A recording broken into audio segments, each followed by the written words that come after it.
Hey everybody, here's something a little different for you from usual, but this is part of any farm type life also. So what you're looking at here is starter motor, usually just referred to as a starter, on my old Chevy truck, and I believe it has expired.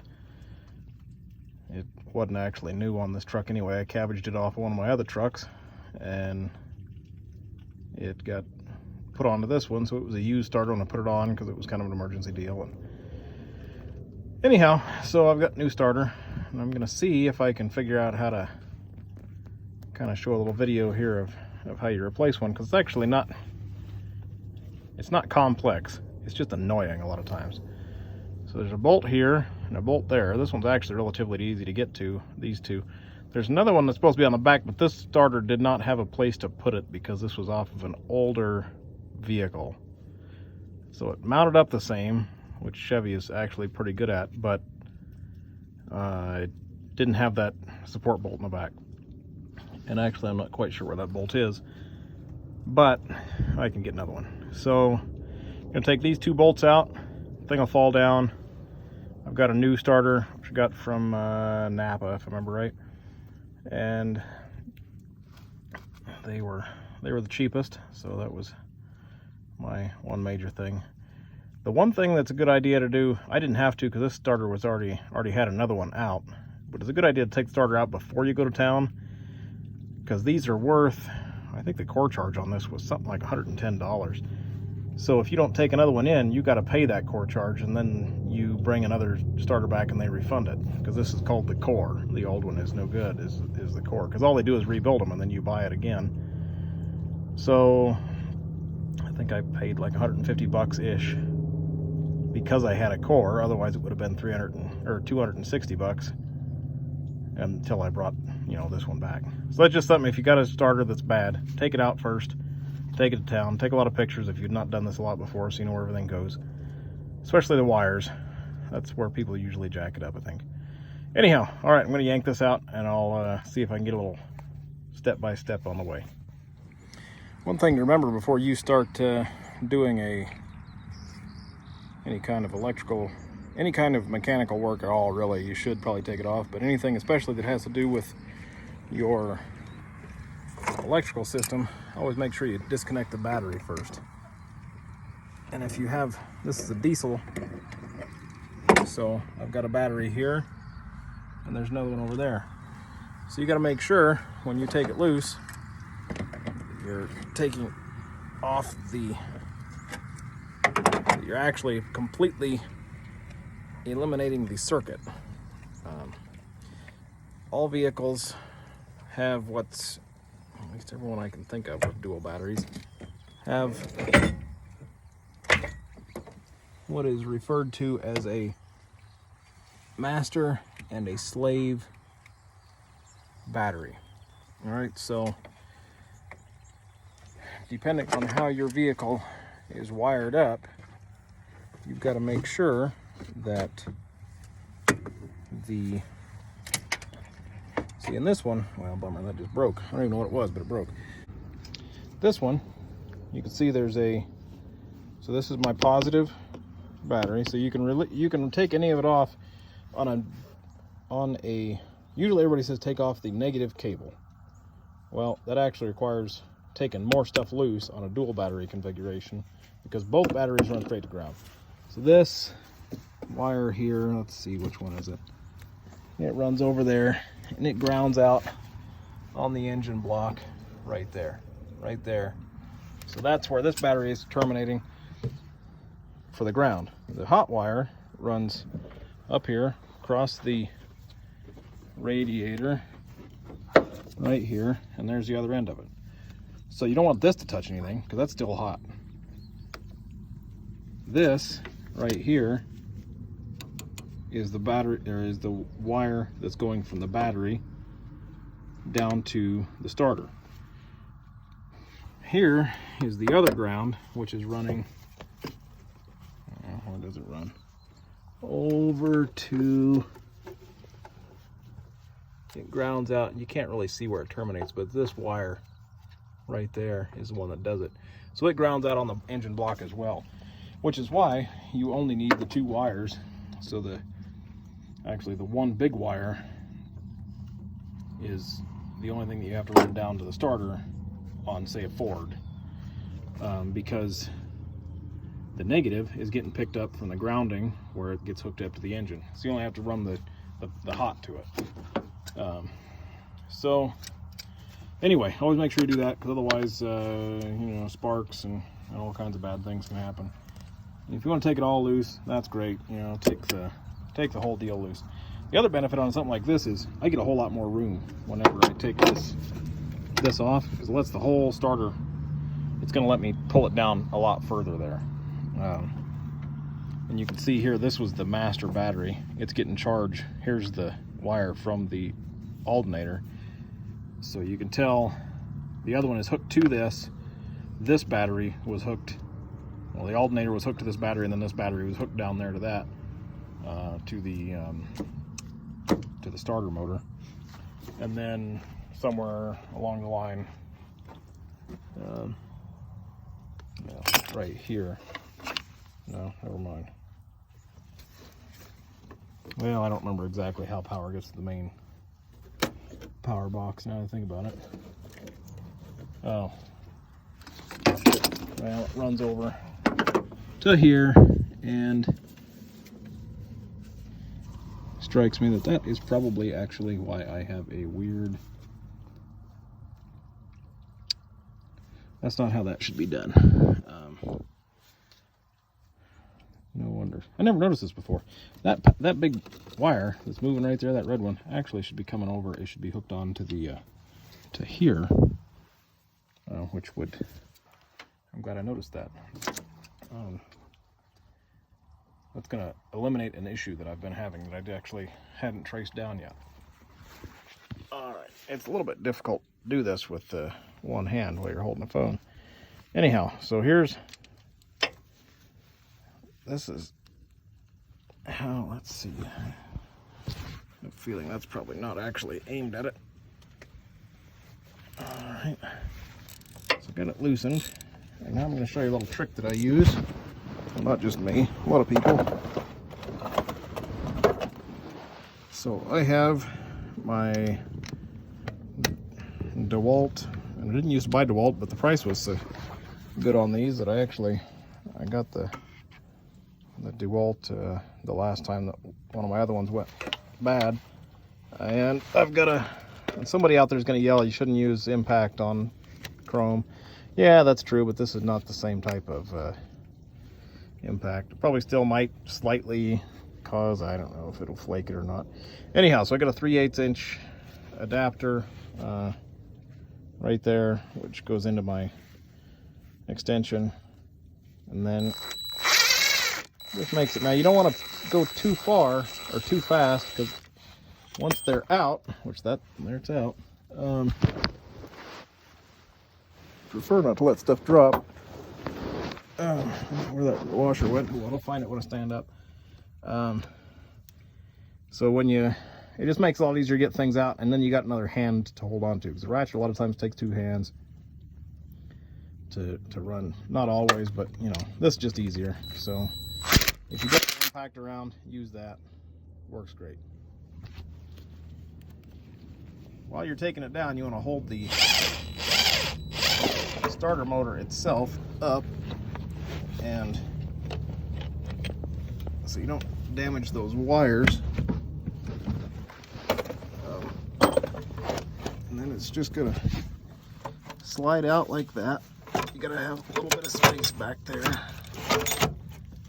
which is the problem. And there's how it comes down. And then, see, there's the wires up there. We don't want to damage those. So you got a few wires. I'll pull in the new one here.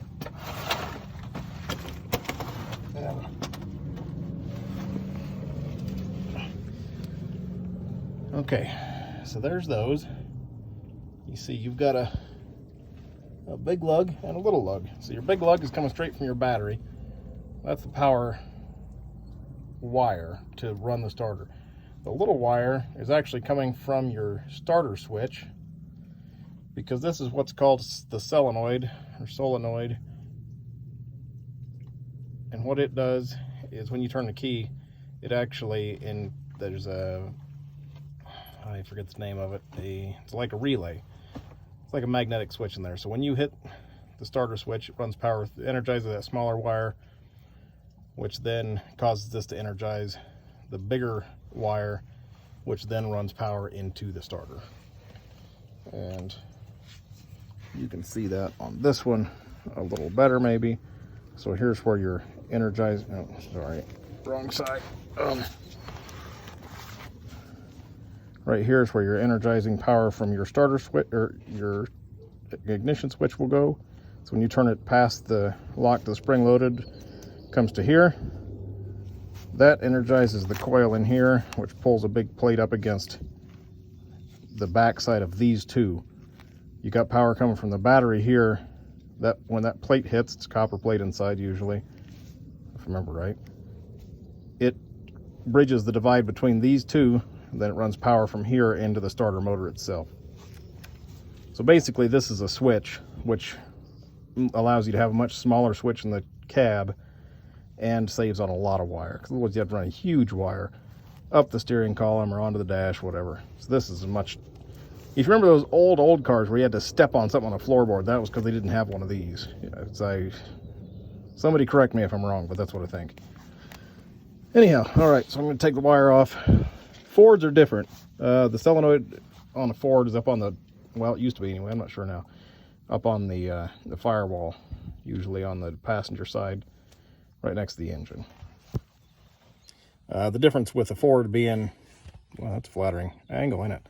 The difference with the Ford being you've only got the one wire that comes down. You got the big wire that comes down, which makes them a little easier to install a lot of times, but it doesn't really matter that much. It all depends on how long that wire is. If the wire's got some length to it, it's not bad. If it doesn't, well, it can be pretty bad, or annoying. It's not that bad, but Chevy's all together, which means that every time you replace a starter, you get new solenoid. Ford, that isn't a thing, so the solenoid sometimes goes bad. 6 of one, half dozen of the other. Somebody out there is yelling about one, and somebody out there is yelling about the other, so whatever. Okay, I forgot to show the taking off of the wiring. So I've just put this cable on, so that's the cable going to the battery. And if you look right on the top of my finger right there, that's where the, let's see, that's where the small wire is going to go, but that's a short wire. It's right there, so I'm going to have to get the starter motor up in there before I can do that, of course. And then before you rotate it over, you put that wire on that lug and then turn it over and put it back on and hope that when you turn the key, it spins. Well, after you hook the battery back up, but you get what I'm saying. Okay, let me back that out one. There we go. All right, so that was harder. This starter is a little bit longer than the other one because it's actually a heavier duty starter. I think. Yeah, it is. It's got a gear reduction or something. I don't know. It's got a longer, I don't know. It's bigger. It's really all that matters. Anyway, it's longer from here, well, actually from where the nose cone sticks out here to back there. So I didn't think it was going to fit in at first. I knew I'd taken one this size out, but anyway, moral of the story is a lot of grunting, and you realize you don't use those muscles as much as you think you do. And I eventually accidentally got it in there, which is what happens. So I've got, these are started, so grab a hold of my impact here. I'm just going to run these up snug with the impact. Like that.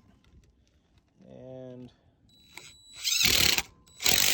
like that. And then I will snug them up, go and I'll hook everything back up, and hopefully we'll hear this truck run, provided the batteries have not gone dead, which they probably have. So tomorrow we'll probably hear this thing run. Okay, I had one more thing I wanted to say here before all this. When you, I'll have to get a hold of that wire. When you hook your hot wire back up to your battery for the first time, because of the way that it goes together down there, you can't actually see. So you don't want to just go blindly sticking things back together, not paying attention.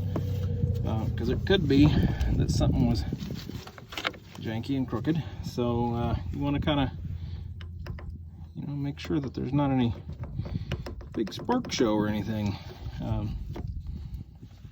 when you go to put that all back together. In my case, there wasn't yet.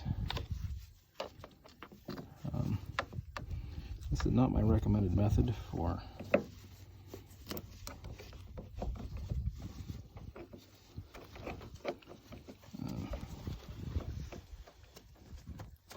battery hookup, but this is the old farm truck, and frankly, this is how it was when I got it,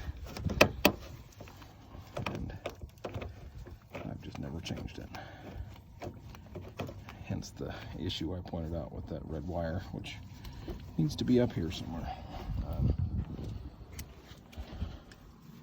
I also don't necessarily recommend using Knipex pliers to tighten your battery. You do actually need to be careful that you don't touch anything metal with one part of the plier while you are also touching, that is not a good sign right there.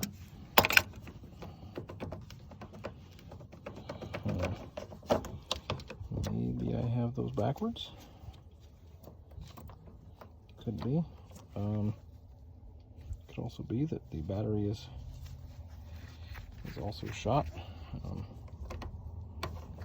Stripped out in there, as it were. I'm probably the last person on earth, but I actually like top post batteries because I can see what's going on. I don't have to worry about it. I can tell what's going on in there, the whole deal. Okay, and this, using the pliers backwards. These are a directional plier, which usually works out great, but in some cases like this, you gotta really get some squeeze to. That's just because I'm too lazy to go get a wrench, because I only brought a socket set over, which is not a good thing, but whatever. All right. I didn't take this side loose. Seems like a guy could. Oh, never mind. All right, we're gonna give it a try. And as I said, battery may be completely dead.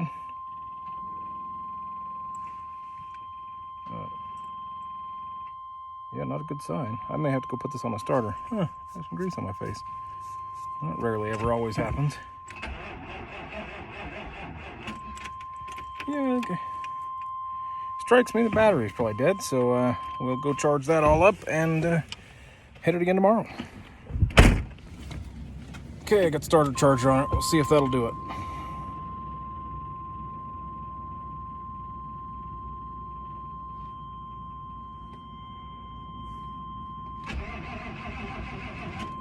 Don't believe so. I'll show you. Watch that light back there. That is the reason for that is because that little red wire, not near enough.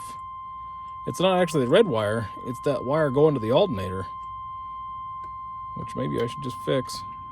See how it dims? Shouldn't dim like that. It's because it's pulling enough power for those glow plugs through that little bitty alternator wire. I'm surprised this whole thing's lasted this long, actually.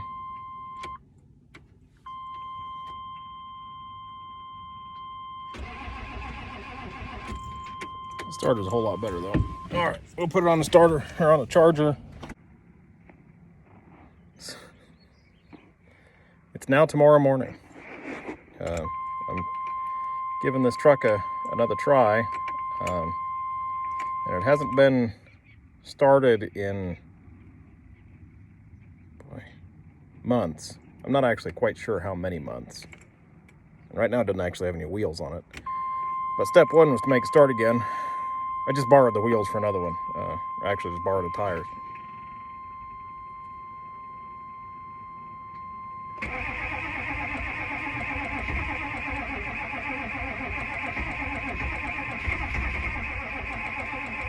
It wants to, but these batteries are shot. Good sign is I did build oil pressure there. So now there is oil on top of the motor. Let's see here.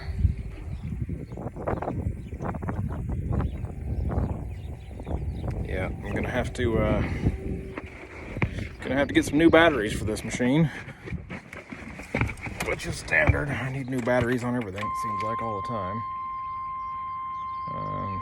This one has a slight problem. If it sits for a long time, the fuel bleeds back to the tank, so you got to it'll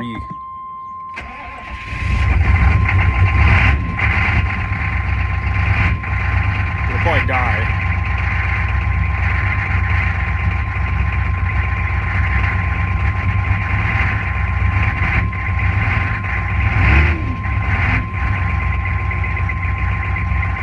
It still isn't running on all.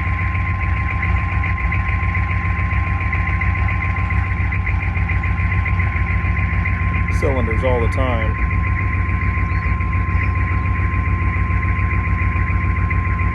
And I'm unclear why it's still dinging or beeping.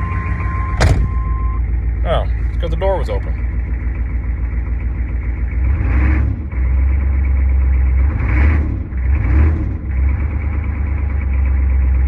Well, I'm not actually going to complain about that too much.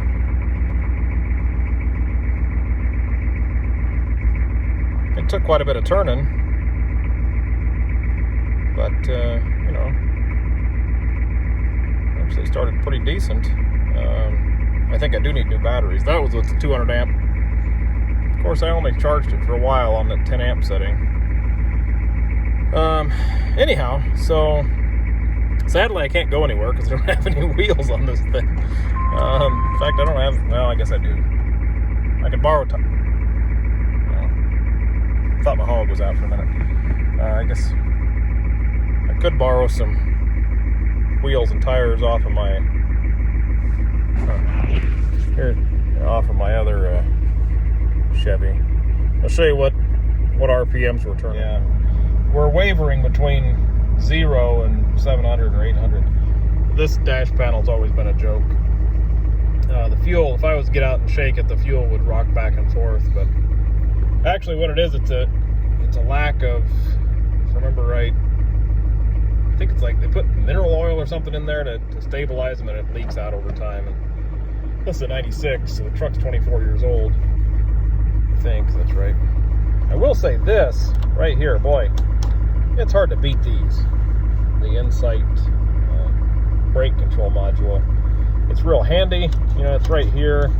There's plus and minus buttons on this side, and the sensitivity on this side. So this is brake power, and this is sensitivity. Sensitivity is actually because down there's all kinds of junk here, but well, by my shifter there is a module bolted on there, which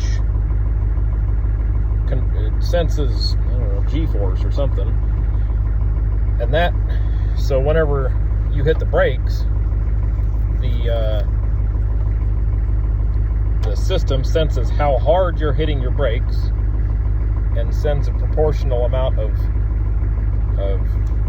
electrical power to your trailer brakes, which makes it amazing. You know, it's really, really handy to be able to do that. And you can set how sensitive it is with this button, and then on this side you can set how, over here you can set how much electrical power goes back there, so how strong the braking is, so you can set sensitivity and then strength of braking. So this is more for the amount of weight you're carrying generally, and then this is kind of to your personal preferences. But it's really easy to adjust. It's way better than the ones where you had to reach all the way down here and, you know, fiddle with something, roll it around. And then the other thing is, you know, trailer brakes, you know, and it shows you right on this little gauge right here, which is not very well attached, obviously, on my truck here. It was just a piece of double-sided tape. They send a screw-it-on deal if you want to. But, so then, with this, I don't know if you can see that number going up there. and you can see just how much brake force is being applied by this. And then also, whenever you hit the brakes normally, it will also show you the amount of brake force that is being sent to the trailer just through the sensitivity system. That's got absolutely nothing to do with changing starters, but it is just a handy thing to have. So if you're looking for a new brake controller, I recommend that Insight. Not expensive, I mean, compared to any other brake controller. And cleared right up. I'm going to let it run for a little bit, let it warm up and all that. And, you know, the old truck didn't look like much. And it needed a new starter. But all in all, I'm not complaining. It's served me well. It's actually going to be for sale here pretty soon. As soon as I get a set of tires and wheels on it. And, oh, bummer. I have watered my couple of tools there. It looks like I burst a pipe last night on my bore waterer, and when I left this morning, everything was still froze. Anyhow, I will dispense with the